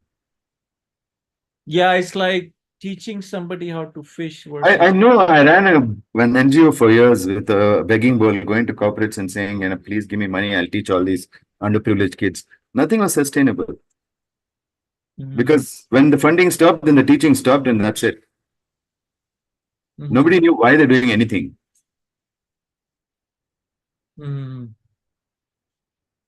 Yeah, again, it goes back to the purpose, right? Like knowing what's the purpose of teaching. So I feel those who survive the education system can become really strong because they can't do years of abuse. So then when I teach them, then they become real good warriors, Yeah, it's almost like escaping the system, like, because we get so brainwashed by the school system that it's Look, there is a greater system, our physical body and our nature. We need to be aligned with it. It's bigger than any education system. It's much more ancient. That's what curriculum is. It's a natural learning system. Yeah. Somebody's like, there's somebody who keeps telling me, like, oh, ask real life problems, and they keep suggesting how I should be asked. Like, I'm not asking anybody for suggestions. Like, there's this person is saying, ask some real life problems. We're talking about real life here. I don't know what you mean by that. So anybody who's trolling, because I saw some comments. Well, name the problems. Whoever is writing that, name your problem and then you ask it yourself. We're happy to answer your question. No, even in the last. If you're not happy with Lokesh's interviewing, you become the interviewer. You ask questions. Yeah, even in the last video, there was people trolling. They were like, why we arguing? We were not arguing. Sometimes we have different perspectives. So, and that's again comes back to that getting out of the comfort zone. I'm not afraid, even if I look stupid or sound stupid. If I want to learn something, I will ask. Yeah, absolutely. I'm also here because you're learning. I wouldn't agree if you were not learning. Yeah, and also this is not just for me. Like, I can learn from many different ways. I'm doing this podcast for So for people who are watching as well, it's 10% for me. But anyway, that's a different, but anybody, yeah, it's like people, there's another thing we should be taught in school is how not to take things for granted, because these days people just take things for granted, like free. Because I have pension. Oh, No, sorry, I'm no, stuck. I'm, I'm stuck I'm right talking there. about like this culture of YouTube and Wi-Fi has made people so used to getting free advice and information that even if they get that, they're still complaining. You don't think so? I don't care, man. No, no, I'm not talking about caring or not caring. I'm talking about behavior, human behavior. So I'm talking about people Look, who, you want to tell me why people are entitled? Why do people feel entitled? yeah. Is that what you want to ask me? No, Because no, yeah, people feel entitled uh, because they don't have a purpose, they don't have relaxation, then they feel entitled. I've never seen someone who's relaxed who has purpose who feels entitled. Not a single person. yeah. So when they're feeling entitled, they're showing that they don't either have purpose or they don't have relaxation, which is okay. When they want to learn, they can learn. I've given enough information in this video only. Yeah, exactly. Yeah, even I don't care. Like, yeah, I mean, to that point, I don't care. Look, it's our job to put out the information and to ignore anybody who's not Yeah, with what we're doing. So no, sometimes I just read the there's a question. mechanism called serotonin. If when Yeah, the serotonin is low, then they have to come and put you down. When they put you down, then their serotonin temporarily goes up. yeah. It's just I just feel like yeah, I'm happy to enable your wellness and I just leave it alone. I don't even reply. Yeah, so let's go back to health, right? So first thing you said to learn is about health. So where would somebody start with health? Like, is it like the food? Let's talk about food. No, we to talk about the electron transport chain, not food. Okay. So your energy is produced by mitochondria when there are enough electrons flowing through the mitochondria through their 4 compartments or 5 compartments called cytokines. So there are many sources of electrons. Food is one source of electrons. The other source of electrons is sun. The third source of electrons is the earth. The most metabolically inexpensive, which means no processing required, is the earth. If you go and stand on the earth, you can get your electrons. You don't have to eat. So people who are breatharians, who only they don't even drink water, they only breathe. They're always barefoot and they're always outside half naked because they're getting electrons from the sun and from the earth, just like a tree. And it's possible for us to be a tree when we But start. Yeah, if we are out for the entire day and then we hide ourselves from the street lights in the night, are you we are you don't have to. because I heard somewhere that human beings are reverse trees, like we are the opposite of Yeah, nature. we reverse trees because we reverse the cycle of the trees. The trees absorb sunlight and then they trap it in their glucose and then or whatever. When we eat it, when we eat plants, for example, we do the reverse process. So we're converting that food back into sunlight inside our body. So Yeah. it's converting back into ultraviolet light, and that ultraviolet light is then exciting the water in the body, which is the battery. The water is getting charged up, and those electrons from the water's electric charge is flowing through the mitochondria all over your body. So that's one thing you have to learn. If you learn this, that's how we get fuel from 3 sources, from the sun, from the earth, and from food. When you look at that, then we can change the percentage. We can reduce the food, increase the sun, increase the earth. Hmm. So it doesn't matter that much what you eat, rather than what kind of light is being released inside you is important. And your body reads the seasons according to it. There's the ultraradian rhythm and the infraradian rhythm. And then there's the circadian rhythm. If you master these 3 rhythms, you'll be healthy. So That's what you need to learn. for people who live in the cities where there's a lot of pollution and stuff, right? So do you think the Hmm. sunlight, we're not getting the proper And sunlight they should take a 1 week break, go to a natural place, and then just practice the scalp and foot. Then they'll make better decisions and they won't want to live in the city again. from? Yeah, it's true. They haven't got space to think about how miserable their life is. But when they do this, like, why do I deserve this? I have one life. I don't want to waste it in the city. Hmm. I think we need an exodus from the cities. Yeah. I think people need to move out of the cities back into the village where they came from. But then there's no infrastructure. Where do they live? No infrastructure. Use your two hands and build what you need. I mean, that's again back to that, the entitled, where people are so entitled that they're like, You can build your own way to capture the internet in your own house if you want. You don't have to depend on service providers. The internet is free. Starlink. Are you talking about Starlink? Yeah, it's going to happen soon. Yeah, but what about getting water from the ground and all? This has to be the Yeah, whole. yeah, yeah. That's all traditional knowledge. Everybody knows in the village. Without knowing engineering, without knowing science and physics, they know how to harvest rainwater Yeah. So and also like store it into the groundwater table so that they can retrieve it later through a bore well. so it, So it has to villagers knew this. it has to be a team of people doing, like one person cannot decide, I'll just do everything, Of right? course not. That's school, which teaches you that one person has to fight against the world. So what you're saying is, let's say today I decide I don't want to live in the city, what they call off the grid. I want to live off the Yeah, grid. then they try to do it alone, right? Me and my family are going to live off the grid. That's not how it's supposed to be done. It's supposed to take a whole tribe of 150 people, then only you can be happy there. But what if I don't have a family? Make one. Yeah, that's Like, what I'm talking about. Is like like that. I don't mean reproduce. I mean, build a set of warriors who yeah, will stand with I you, know. have a purpose so strong that people want Yeah, to yeah. stand with you.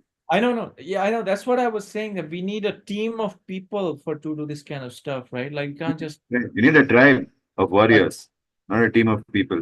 That sounds like a corporate set of people. They're not, yeah. the people dressed like butlers, they're not going to be any use.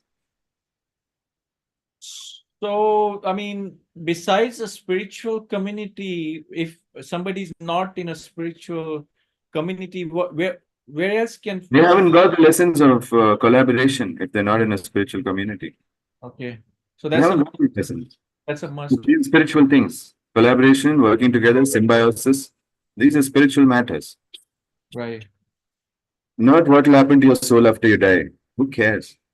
So that's the basics we're talking about. It has to be like foundation, right? Foundations, Foundational knowledge is, like I said, building mutually beneficial symbiotic relationships. right? Three Right. foundational knowledges: health, generation of money, and this. How to build mutually beneficial symbiotic relationships, and also how to have purpose. Yeah, because once we align to a purpose, we'll automatically attract those that Yeah, tribe. yeah. But it's misleading this word purpose. Okay, so I would say build your character. Like Build character. The story is already there. Bad shit is already happening. Now put a better character in the bad shit. You'll have a new story. okay. So we're going to try to wrap it up. Like, do you, in your Gurukul system and in the future, whatever you're planning, are you going to be teaching like like a proper school, like I mean, as No, in like, like we have like 10-year school system, 12 year. Are you planning something like no. that? Why should I keep someone here longer than they want to? They're going to come here, learn what they have to learn, and go. Okay. And what I'm is the not idea? going to give them any certificate, only knowledge. What is the average? Like, let's say somebody starting on this path, how much time do they minimum they need? I don't know. My 64-day challenge is 3 months. 3 months. And when can they start? How many years can old? June 15th. No, I'm saying like how old the kid has to Doesn't be. matter, man. I have an 84-year-old in my class, and then I've got a 16-year-old also. So there's no minimum or maximum. I think from 12 upwards, anyone can learn. 12 years. Okay, okay. Mm. But then don't you think It's not people, a demographic, it's a psychographic. but don't you It's, think it's a kids people who are ready to learn who are my students, not, it doesn't depend on their age. I know, like what I was going to say, like, don't you think kids are already brainwashed by their parents by the time they're 8 or 10 I years don't old? generalize, man. I decide looking on the a person. I do not take a brainwashed person. If they brainwashed, they cannot be my students. They get out. Okay, yeah, I mean that's what I was getting to, is like not everybody can do this. Why? That's That's what you're saying, right? You don't take everybody. Not everybody can do that, do my course, yeah, but everybody can be selective about who they let into their life when they have a proper character. So, what I'm saying, okay, let's take an example. Like somebody is 10 years old kid, he comes to you, and then what, like you will accept that person, that No, kid? no, I'll tell him to go and in the next 6 months earn money enough for my course and pay for it himself, not take money from his parents. Okay, so you, So I okay, give him a project, and if he's worthy of it, definitely I'll teach him. okay, got it. Yeah, so it's more like practical, not like just Yeah, this. yeah. Yeah. People have to achieve something to be my student first. Mm, And that's the way it should be. People have to achieve something before they're part of your life. They have to be worthy. You give yeah, a you give a role to an unworthy person, they'll get imposter syndrome. yeah.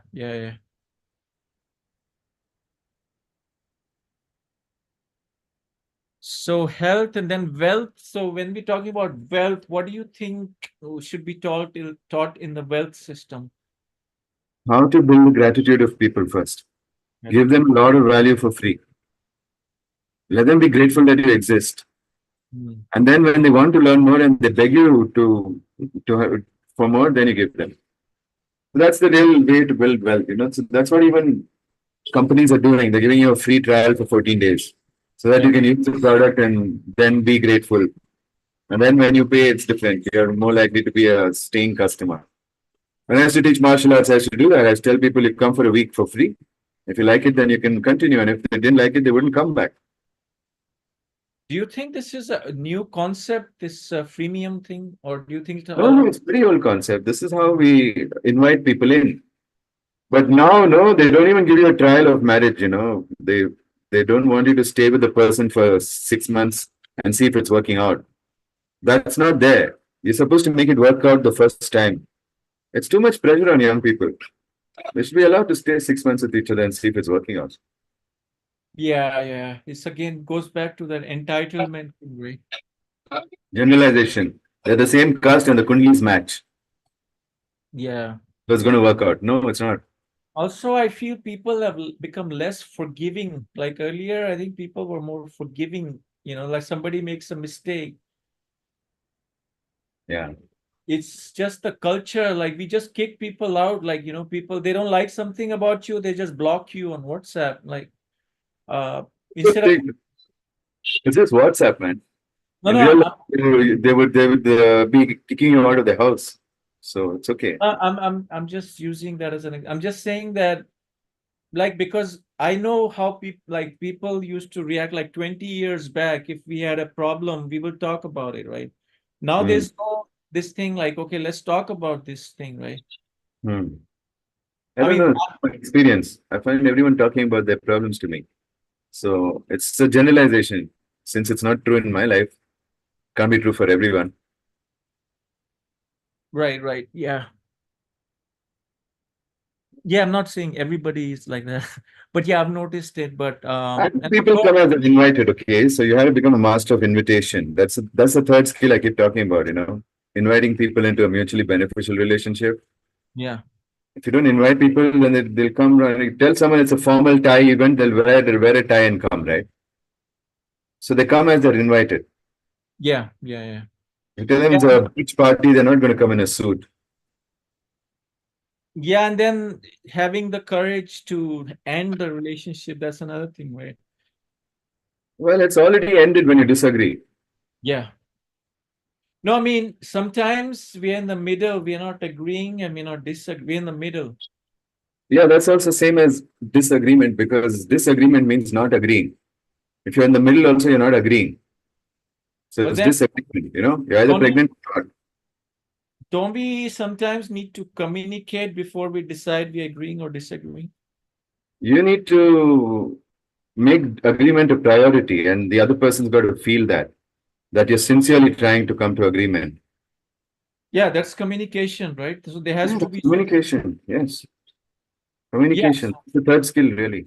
yeah, exactly. Yeah, because sometimes you're not sure that's what I was saying earlier. When people are not sure, they will make a quick decision. Okay, I don't want to talk to this person, or I don't want to, Angle.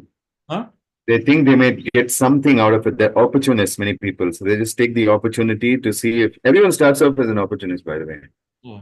So you have to know this. After some time, they realize I've had enough of being an opportunist. I want to be mutually beneficial and make this relationship sustainable.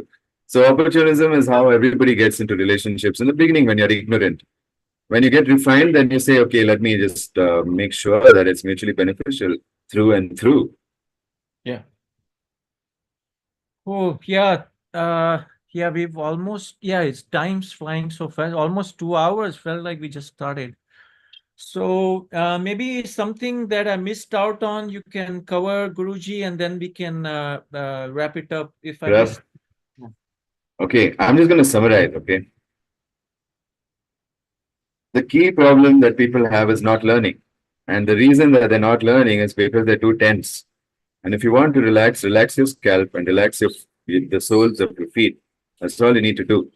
When you start doing this and it starts becoming a big habit, you'll find that you're more sensitive and you're starting to have better quality thoughts. When you have better quality thoughts, start thinking about who you want to be and build that character. I have a video on it called How to Stop Being Mediocre and Start Being Elite. That's the video you have to watch and practice very sincerely. And then the new character that you build is now put in the same situation that you are in. Their responses will be better and your life story will get better. So that's what you need to do. And realize you can't do anything alone. You need to build a tribe. So if you're going to build a tribe, then you have to learn the skills of communication. And that's very important too. And I've got a 2 hour video on it called Understanding Communication. So what's that video also? Build your communication. And then you need to learn about health. I still haven't made these videos about how the electron transport chain is most important because A, I haven't found time, and B, I think I need to study some more.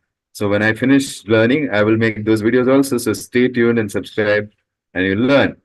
Uh, and then finally, there is the matter of money, where I have another video called Understanding Money, which is also 2 hours long.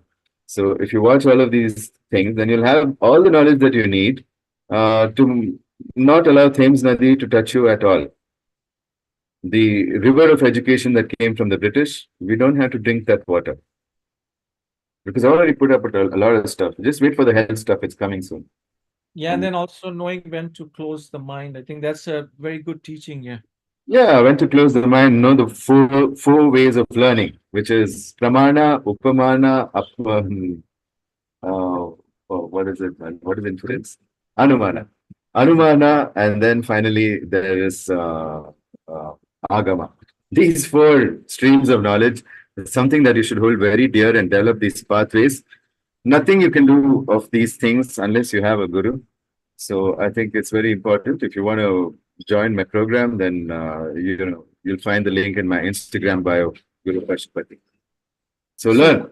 yeah, learn. Yeah, one last question before we go, because you mentioned guru. I was watching this video. They're saying that one is called the Shiksha Guru, where you learn from the Guru, and one is the one who gives you, I don't know, Shakti Path or something. Like, are they Diksha different? Guru and Shiksha Guru. We Sorry. just call we just call them Acharya and Guru, so that to not use the same word for both people. Diksha Guru is the Guru. Shiksha Guru is the Acharya. So you are what's The you both? Agama empowerment, who's going to give you? Sorry? The Agama empowerment is given to you by a Guru, Yeah. Diksha Guru. He will connect you to the Agama of the Siddha lineage, in my case, Okay. or whatever lineage that they're from. You're connected to that Agama. Agama means telepathic instructions and thoughts from higher beings. Okay. That Diksha can only be given by a Guru. You don't get connected otherwise. Cool.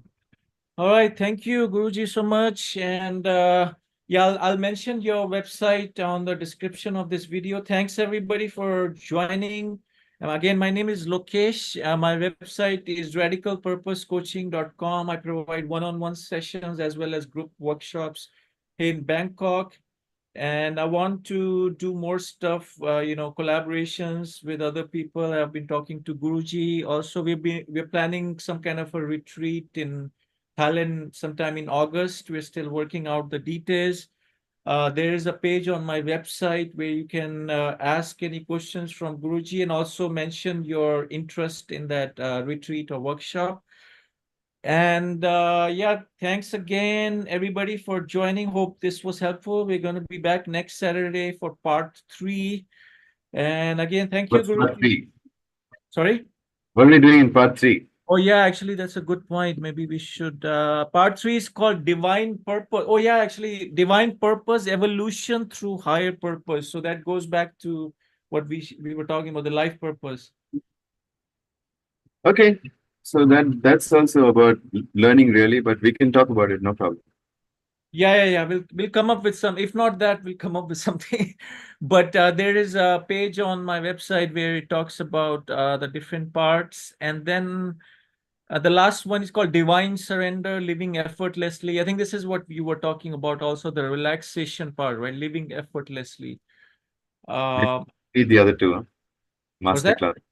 Maybe we don't need 2 more master classes. Maybe this covered all. Yeah, I know. Yeah, we covered a lot today. So this is we can change the topics to, based on the questions I see. So Great. yeah, we'll plan it out. All right. All right. Thank you, Guruji. Have a